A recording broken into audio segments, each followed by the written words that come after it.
Getting beat up by 9 guys at Syracuse, to me, there's not a whole lot of shame. Welcome to the Heel to the Face podcast. And this right here, with your hosts, Jared Wicks, Brandon Icebreaker Clements, and Paul Boy Green Esden. It doesn't matter what your name is. Best there is, the best there was, or the best there ever will be. Brett screwed Brett because it's what's best for business. To be the man, you gotta beat the man. The champ is here.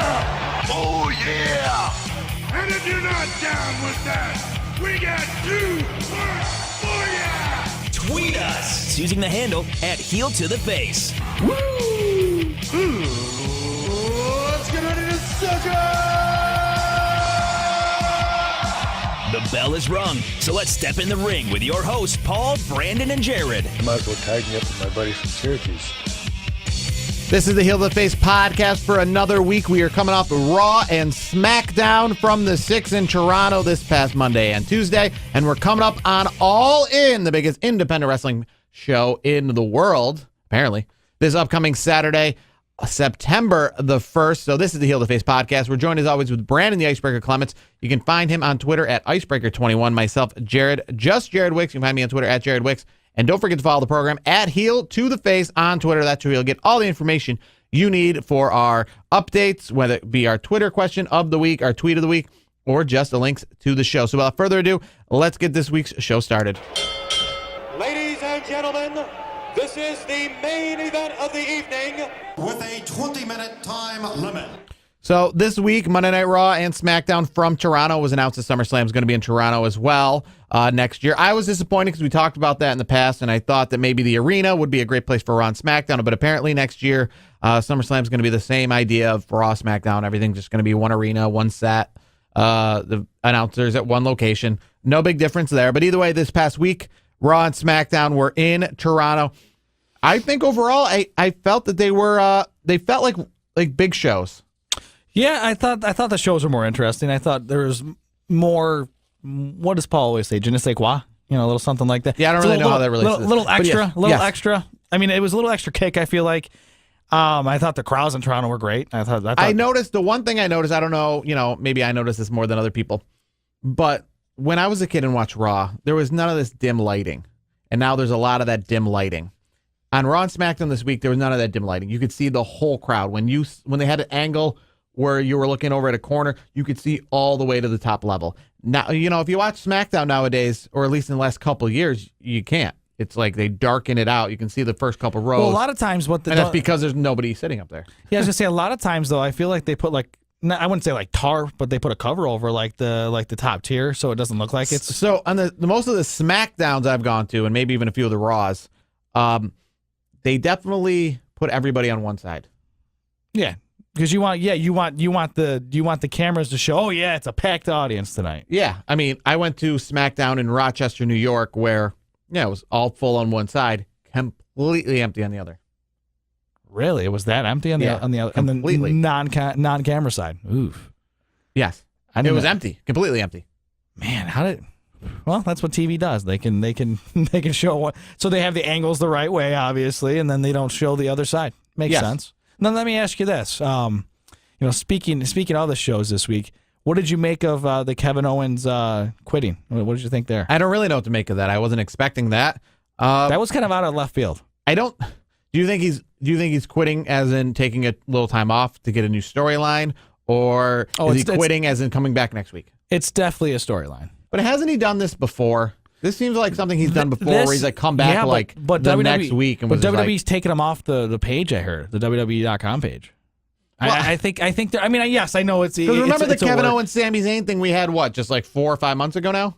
That was like the same idea as this. Here's what I think is different.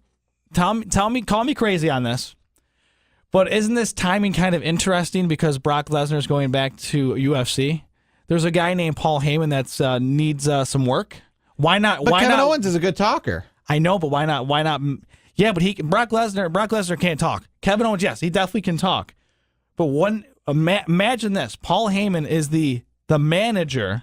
I won't even say advocate because Kevin Owens can talk. Yes, the manager of Kevin Owens, and they both could, they could cut a dual promo. What would be good? What would be the issue with that? I don't think there'd be any issue with that because Paul Heyman cuts the best promos in the I mean, business. Paul Heyman was with CM Punk, and they're both good talkers. And it worked. And yes, I was going to say, yes, I forgot about CM Punk for a minute there. Yes, they both were good talkers. To me, it's a natural fit. I think the timing, for me, when he did this, I'm thinking about it, I'm like, well, Paul Heyman needs something to do. It's a good fit. I think it's tremendous. Overall, I thought Raw, SmackDown were good shows. They had a lot of substance. It wasn't a lot of filler. It felt more like what Raw and SmackDown probably should have been last week. Yeah, I would definitely say the shows this week were much better. Absolutely. Looking, going through the matches. I mean, I like not match aside, but this kind of made it feel like a big Raw. The Elias segment. I know that was awesome. With Trish Stratus coming out. And actually, there's something from that little segment there between Trish and Elias that I'll save a little bit later on for the. We're not really calling them tweets of the week. I guess mine's coming off of Facebook this week. That works. So social. It's a little teaser for the social media segment this week. I do have to say I love when Elias said Drake, when he said he started from the bottom, he literally meant right here. Because I mean, it's factual. That's exactly true. I mean, that's not even a diss. That's real. Elias that's where he started. Elias wasn't kidding. Yeah. And here's the thing. And I think, the Intercontinental Championship match, we already obviously know Kevin Owens, quit, so to speak. But that match, Kevin Owens and Seth Rollins, that was fantastic. Yes, there was a lot of this is awesome chants. That's a pay-per-view quality match. It was. That was probably the match of the week between the two shows, without a doubt. Now, what did you make of this is the Braun Strowman Roman Reigns thing here at the end? What did you think of that? I mean, that's typical. That just felt like typical WWE. Yeah, I'm like, all right, so we're not really friends. We can, it kind of nonsense. Like, does this make Braun Strowman a heel now? Is that where they're trying to go? What do you make of this? Because obviously Drew McIntyre and Ziggler are heels right now, obviously. So if you're kind of I know maybe it's it's aligning for the circumstances, like it's like the enemy of my enemy is your friend type of thing. Yeah, I don't think it makes Braun Strowman a heel. I think it just makes him a heel for the situation. Okay, so it's like a heel. You gotta have a good guy and a bad guy. Almost like a heel for the night. Yeah. Or for that moment. And in the way the WWE works nowadays, it's not the 90s WWE. So even being a heel, he's not really a heel in the traditional sense. Yeah, in the traditional, that's true. He's still the more popular one probably between him and Roman Reigns. I mean, the more fan favorite, I guess, at the moment that some of the more hardened fans want to root for. So let me ask you this. I think WWE kind of showed their hand, what we're going to see on Raw next week. 3-on-3. I'm surprised we're actually getting Roman Reigns versus Braun Strowman, and they're not just trying to give us the Shield at the pay-per-view. Yeah, it was last year they just tried giving us the Shield itself was like worthy of the main event of a pay-per-view. I think, and it wasn't even the Shield. Monday Night Raw next week. Monday Night Raw next week, I feel is going to be the Shield versus Braun, McIntyre, Ziggler. I think that's the main event. I think it's going to be a 6-man tag at the end of the night next week. You see they got custom shirts now. Now they're doing that. Now that Brock Lesnar's gone, they have to have a new person. Oh, new city. That's got to have a city on wherever they are. Hey, good advertising. What do you think of this whole Shield thing? Where are you at right now with that? I know it's kind of they're Dean Ambrose just came back, so they're kind of together, but they're kind of not. I like it because I like them all separate.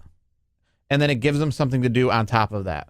Yeah, that's where I'm at. I like the fact where Dean Ambrose is doing his thing with Jinder Mahal, and then obviously Roman was doing his thing with Braun. Seth's doing his thing with Kevin Owens. But at the end of the night, if one of their boys is in trouble, as you saw, they came out to back them up. So I like the fact that yes, they're separate but a team.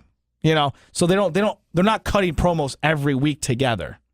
Like Seth Rollins is doing his thing. They're all doing their own thing.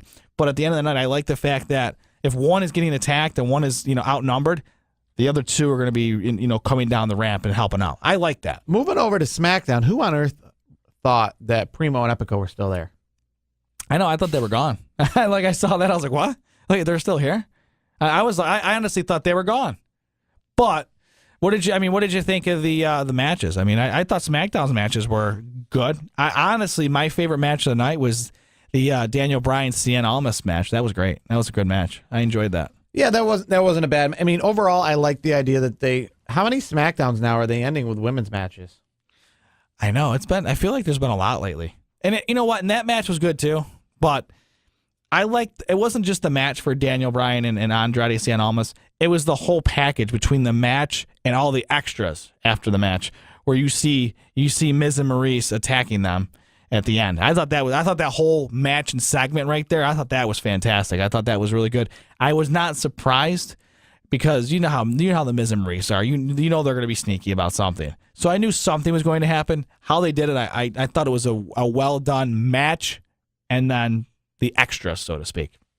Now, moving away from Raw and SmackDown, PWI came out with their top 500, as they do every single year since before I was born. And their top 10 wrestlers for 2018 are as followed. Number 10, The Miz.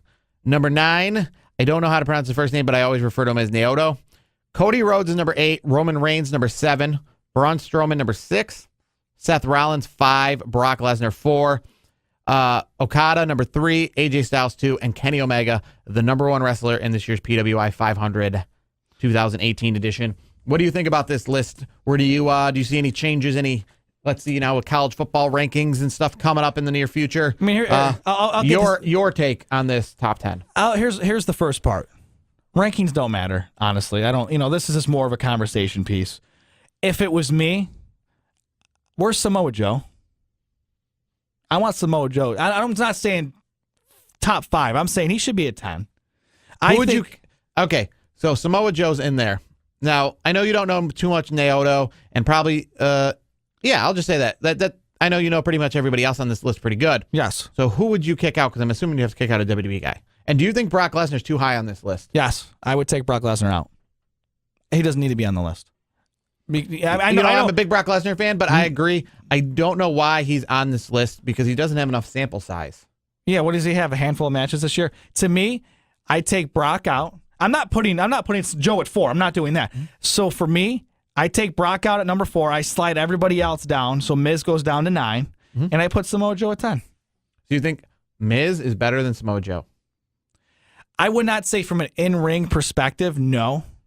I would say as an overall product, the way the Miz is, I put him slightly above Samoa Joe. This list kind of confuses me because... And actually, I lied. I would flip AJ and Omega. With Kenny Omega number 1. Well, who does this list anyways? Pro Wrestling Illustrated. Yeah, I was going to say, who writes these articles? Because I feel... Well, I mean it's been per... there's probably... I don't know how many writers at Pro Wrestling Illustrated. There's certain writers that don't even watch WWE. They're not big fans of WWE. Well, I'm saying these guys have to watch. If you work at Pro Wrestling Illustrated, I'm assuming you have to watch everything. I know. Here's the thing. I know some of these guys, their man crush is Kenny Omega. And I am not dissing Kenny Omega at anything. I would love to see him in a match. Here's my thing. I mean, this is why that list is confusing, because you see Kenny Omega, so you said, okay, this is going to be a hardcore, hardened non-WWE wrestling fan list. But then you look at it and you see Roman Reigns and The Miz on this list. So you're like, well, it seems like it is a little bit of a don't mix. totally disagree with the list. I mean, my thing is Kenny Omega is great. Like, there's no doubt. I've watched Kenny Omega's, his stuff. His stuff's good. But to me, in my opinion, the last couple of years, AJ Styles is the best. In my opinion, they're head and shoulders. AJ Styles is the best right now. I mean, ever since he came to WWE at Royal Rumble, to me, he's carrying the flag for the sports entertainment world, in my opinion. AJ Styles, his promos are good, his matches are good. You could put him in with anybody in the ring, anybody that's worth their weight in salt. Anyone that has a contract, whether it's Indies, WWE, does not matter. It's going to be a good match because of one reason: AJ Styles. And here's where the list is a little confusing. Not confusing, but where it's a talking piece is, yes, I might agree with you that AJ Styles is number 1. And the reason is because AJ Styles is doing it under the WWE umbrella. Meaning if Kenny Omega was in WWE, where would he be then? If he was under... Because AJ Styles being number 2, because you know for sure, like Kenny Omega, he's got a lot of 45-minute matches, hour-long matches, but that's because he's not in WWE and he's in New Japan Wrestling, and he gets those opportunities. AJ Styles doesn't get those opportunities, yet he's still number 2. So if AJ Styles wasn't in WWE, He's number one. He's number one. For sure. And what makes you know that again, if Kenny Omega wasn't WWE, where would Kenny Omega be if he had all these more restrictions, I guess is the best way to put it. He might not be in the top 10. I would say he'd be in top 10. But I would probably put him more near like Seth Rollins. And I'm not saying this as a slight towards Omega. I would say it's more of a kind of a slight towards the WWE creative. Well, you know how many guys look at? I mean, Sami Zayn is one of the guys. That's why I would put him more near Seth Rollins, because that's kind of. I don't see. To me, I would say he's probably out of the top 10, because it's not because of his talent. I mean, I know Cody Rhodes is out of the top 10 in WWE, at least in the old WWE. Well, yeah, and that's the thing. But here's my problem though. You have guys that come in from the big names that come from the New Japans or the Ring of Honor. The issue is, if you're look at Sami Zayn. Sami Zayn was one of the top flight indie guys for many years. What has his WWE career been? Average. There's so many big names. Kenny Omega, unfortunately, and I don't blame him for not coming to WWE. I would love him as selfishly as a WWE, fan through and through to come to WWE. But he might, in his head, he might be like, okay, I might get lost in the shuffle. I have a brand. He has a brand. Yeah, no, I mean, it makes sense. It's why the Young Bucks still haven't come. It's why Cody Rhodes really isn't on a rush to come back. No, because there's so much talent in WWE that, to me, you might get lost in the shuffle. And it's not a slight to their talents by any means. It's just how WWE creative is and how WWE management is. So break down next week's SmackDown triple threat tag team match to decide who faces the Bar. It's Sanity. Mm-hmm. Now, I know you're better at this. So Sanity. Yes. Rusev. Yep. And Aiden English. Mm-hmm. And who was the third?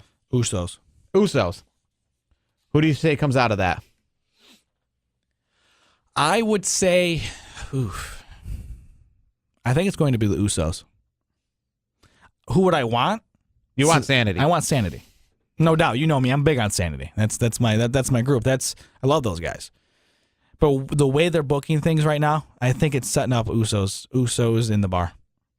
That's where I think it's going. How much would you pay on October the 27th to go to a Q&A session with Hulk Hogan, Scott Hall, and Kevin Nash together as an NWA reunion presentation? $50. $50. Oh, that's pretty good. That's pretty good for him. $50. $50 To see the NWO coming back on October 27th. They're going to have a little reunion. As long as it's interactive. As long as it's like interactive, like it's not like questions that like a moderator does. Like if I'm a fan and I want to, if I have a question, I want to raise my hand and say, hey, I want to get your thoughts on something. Yeah, I mean, I think that's what it. To me, that's what it sounds like. So to me, that's worth $50 because to me, I could ask any one of those guys a cool question, maybe a cool story that I haven't heard before, or a story that I want them to retell. Something cool. To me, just to be there, I say $50. I would say what I want most out of any of this is to know when Hulk Hogan's going to be back in WWE. That's the question I would ask. He probably wouldn't say much, but Yes. All right. Well, we beat the 20-minute time limit, so we're going to take a break. But this has been the Heel of the Face podcast. That's Icebreaker21. You can find him on Twitter right there at Icebreaker21. Myself, Jared Wicks. And don't forget to follow the program on Heel to the Face, at Heel to the Face, more or less. And more importantly, if you watch us on YouTube, make sure to subscribe, because without any sort of work on your part, the videos will just come right to you. And then we don't even have to reach out to you. They just come right into your inbox. They magically appear. And they magically appear. So if you're watching us on YouTube, make sure to look out for our social media, SmackDown.